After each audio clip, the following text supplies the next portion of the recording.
ధర్మపురి అరవింద్ మరి ముఖ్యమంత్రి గారి మీద లేదంటే కాంగ్రెస్ పార్టీ మీద చేస్తున్న వ్యాఖ్యానాలు చూస్తుంటే సరే తనకు గుండు మీద నెత్తి లేదు కానీ బుద్ధి కూడా లేదన్నట్టుగా కనపడుతున్న పరిస్థితి. ఇలా ప్రధానమంత్రిని అంటే రేవంత్ రెడ్డి గారిని విమర్శించడానికి ప్రధానమంత్రిని తప్పుపడుతున్నావు, మీ ముఖ్యమంత్రి బెంగాల్ ముఖ్యమంత్రి అధికారిని తప్పుపడుతున్నావు. అంటే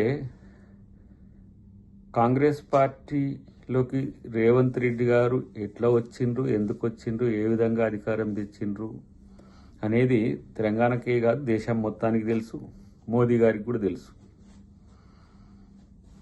మీ మోదీ గారు సైతం అంటే మన ప్రధానమంత్రి గారు సైతం మాతో కలు అని చెయ్యి చాపిండు అని అంటే ఏ స్థాయి గౌరవం ముఖ్యమంత్రి గారికి ఉందో కనీసం అది అర్థం లేకపోయా.